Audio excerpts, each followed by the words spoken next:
moderator yang memandu kita dalam webinar kita kali ini, dan yang saya hormati Gus Soleh dan narasumber-narasumber yang lainnya. Mas Nurul, terima kasih. Peserta webinar yang selalu setia dan senantiasa mengikuti semua kegiatan webinar dari awal sampai akhir, yang tentu penyelenggaranya adalah Forum Komunitas Agama Cinta. Tadi semua sudah diborong habis lah sama narasumber, dan saya narasumber terakhir. Tapi saya tentu karena dikasih tanggung jawab sebagai pembicara terakhir, maka saya akan menyampaikan apa yang menjadi materi saya pada kesempatan ini tentang penolakan kita secara tegas terhadap kelompok yang akan melakukan aksi yang disebut dengan 212. Ya, mungkin yang sekian narasumber dan seluruh peserta yang ada, saya mungkin yang paling muda lah, kira-kira begitu. Tapi kita semua punya sejarah. Bahkan mungkin semua ini dulu cinta sama yang namanya film Wiro Sableng 212. Kalau dia buka kemeja atau bajunya itu, di dadanya itu terlihat dengan jelas bertuliskan angka 212. Kalau tadi Gus Soleh bilang itu togel ya, gitu. Ya, saya pikir togel itu hanya terkenal dengan 303, ternyata 212 juga bisa dipasang di togel juga, tergantung yang mau pasang, kan begitu. Nah, saya lanjut saja. Yang pertama adalah bahwa kita semua tahu FPI, HTI, dan ormas-ormas yang berbaur dengan radikalisme yang tentu bertentangan dengan paham ideologi Pancasila sebagai kesepakatan kita untuk berbangsa dan bernegara, ini sudah dibubarkan oleh pemerintah melalui regulasi yang kemudian sudah dibuat. Dan kita semua tahu bahwa eksistensi dari FPI, bahkan HTI, bahkan kelompok-kelompok radikal yang lain sudah kemudian sedikitnya sudah meredah dan masanya juga sudah mengurang, ya, kira-kira begitu. Saya bicara begitu karena baru 1 minggu yang lalu saya ada di Sukabumi, kemudian bertemu dengan seseorang. Dia adalah salah satu pemimpin ormas Islam di Sukabumi. Nah, kita cerita-cerita karena kebetulan saya ada di sana menjalankan tugas profesi. Di salah saya bersandar gurau dengan dia, dan kemudian saya mencoba untuk menyampaikan ke dia, jangan lupa ya, kalau 2024 pilih Ganjar Pranowo atau Prabowo Subianto.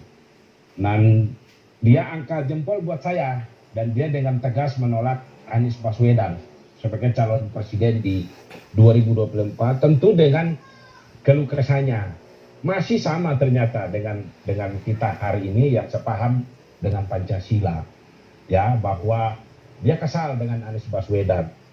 Tadinya dia adalah merupakan kelompok FPI, tapi saya ketika menyinggung soal Pilpres 2024, dia kemudian menyampaikan bahwa dia angkat jempol kalau Anies Baswedan itu tidak boleh kita pilih. Dengan unek-uneknya tentu masih dengan masalah agama.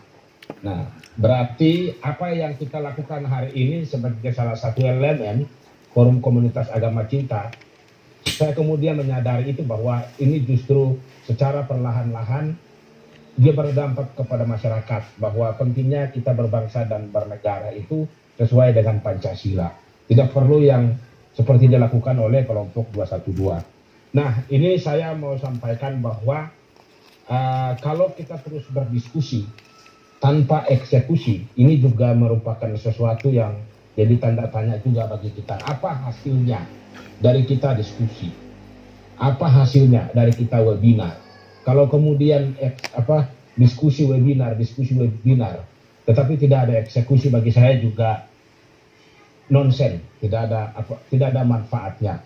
Saya setuju kalau kemudian ending dari kita webinar hari ini, bahkan webinar berikutnya, kita perlu untuk mendatangi Bapak Kapolri. Kalaupun Gus tidak keberatan, barangkali nanti 1-2 hari ke depan kita bisa bersurat resmi, surat audiensi untuk kita ketemu dan kita sampaikan antisipasi apa yang merupakan tindakan real kita kepada Kapolri. sangat disayangkan kalau kemudian aksi yang dilakukan oleh kelompok 212 ini kita anggap sesuatu yang biasa karena semuanya masih sifat narasi. Nah, untuk supaya tidak terjadi hal-hal yang seperti kita lihat di Afghanistan, ya, kelompok 212 ini kan mereka masih dengan narasi, masih datang dengan kelompok massa, tapi masih sifatnya narasi. Sayangnya mereka ini belum datang dengan kapak 212. Ini bahaya. Mereka masih datang dengan narasi. Ya, masih nyinyir sana, nyinyir sini, kemudian ciptakan narasi-narasi yang menjatuhkan, menyerang pemerintah. Ini berbahaya kalau kita biarkan ini dan kemudian mereka terus berkembang karena mereka berdasarkan hak menyampaikan pendapat di muka umum. Ya, mereka ini kan selalu datang aksi di instansi pemerintah dengan tujuan menjatuhkan, menggulingkan Jokowi, itu selalu dengan Undang-Undang Nomor 9 Tahun 1998 tentang hak menyampaikan pendapat di muka umum oleh warga negara. Tapi kan tujuan mereka jelas. Ini kalau kita biarkan dan kita anggap ini hanya sesuatu yang biasa, masih sebatas narasi, masih sebatas konten-konten di Facebook, masih sebatas konten-konten di Twitter, masih sebatas konten-konten di di YouTube, kemudian masih sebatas tulisan-tulisan di media sosial, lalu kita biarkan dan kita juga tidak gubris, kita tidak serius. Saya takutkan mereka justru membaca itu sebagai peluang, mereka besok datang lagi tidak dengan narasi, tapi sudah dengan kapak 212. Maksud saya kapak 212 di sini adalah datang dengan senjata. Saya justru mengikuti dinamika ini dan saya bingung, saya pikir gini, TNI Polri berupaya bersatu menyatukan kekuatan dengan membawa perlengkapan senjata melawan kelompok teroris di Poso, para pemberontak di Papua, dan juga kemudian mengganggu kenyamanan dan keutuhan NKRI. Tapi di depan mata kita sendiri loh, di dalam ibu kota negara, ini sudah menjadi fokus utama pemerintah melalui TNI dan Polri. Kita kan tahu semua di Afghanistan, bagaimana kita menyaksikan pemerintahan yang sah, pemerintahan yang resmi, dibantai dan presidennya lari kabur meninggalkan negara dan dikuasai oleh kelompok Taliban. Ini kalau kita biarkan kelompok 212 di Jakarta, saya takutkan ini kemudian akan terus dan terus, apalagi kalau kita tidak siap siaga di Pilpres 2024, andai kata kalau misalnya Anies Baswedan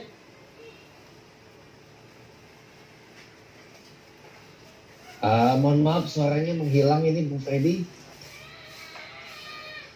Nah, karena itu saya berharap selesai dari kita webinar ini barangkali ada waktu yang disediakan Gus untuk kita sama-sama ke Mabes Polri. Kita buat audiensi dengan Pak Kapolri, sampaikan apa yang menjadi hasil dari webinar kita kali ini sebagaimana yang sudah disampaikan dalam bentuk usulan oleh narasumber-narasumber sebelumnya.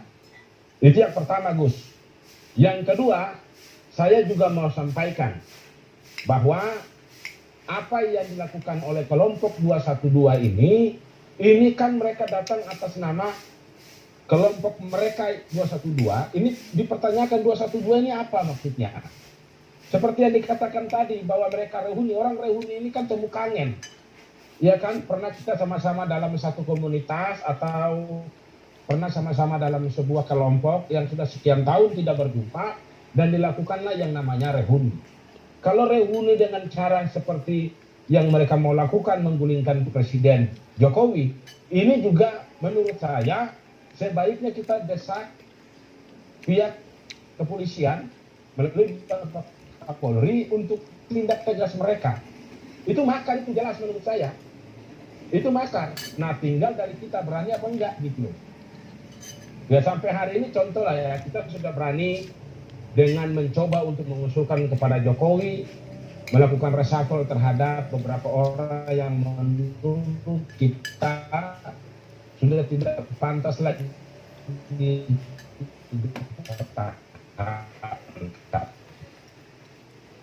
Bahkan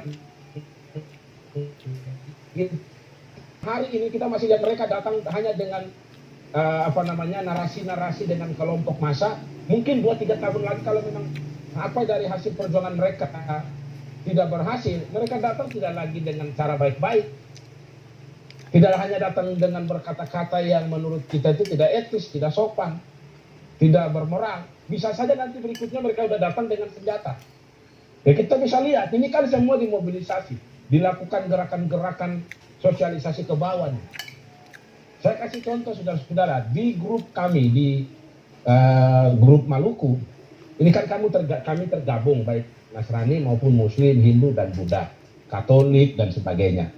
Saya coba share undangan webinar ini aja. Wah, ini jadi kacau di grup. Janganlah posting hal-hal yang kayak gini tanpa mereka cuma lihat 212. Mereka menolak. Menolaknya bukan menolak 212-nya, mereka nggak mau. Katanya tema itu terlalu keras dan mengadu domba sesama umat muslim. Akhirnya sudah saya hapus. Artinya bahwa sudah sebagian besar masyarakat Indonesia terbius dengan masalah gerakan yang dilakukan oleh kelompok 212. Jadi saya tidak bicara panjang lebar karena sudah diborong habis oleh narasumber yang lain. Saya ingin supaya ada tindakan nyata dari webinar kita kali ini. Ya, kalau memang mau, saya bikin surat atas nama Forum Komunitas Agama Cinta, yang penting diizinkan oleh Gus Soleh, kita sampaikan kepada Bapak Kapolri kapan kita ke sana. Tujuannya cuma satu, menyampaikan apa yang sudah diusulkan oleh narasumber kita sebelumnya. Saya takutkan itu. Kemarin juga saya menemukan seseorang di Tangerang. Dia pengusaha yang bergerak di masalah limbah, tapi dia punya mesin khusus yang bisa menciptakan senjata. Berbagai model senjata api. Nah, saya jadi curiga, tapi saya juga tidak mau melihat ke sana. Tapi ini kita harus hati-hati. Segala sesuatu bisa terjadi kalau kita tidak waspada dan kita menganggap ini hal biasa, ini yang akan membahayakan kita. Jangan sampai Indonesia seperti Taliban, kelompok-kelompok radikal yang kemudian sudah bertahun-tahun, kemudian mereka berhasil kuasai negara ini. Itu yang mungkin bisa saya sampaikan. Lebih dan kurangnya saya mohon maaf. Saya kembalikan kepada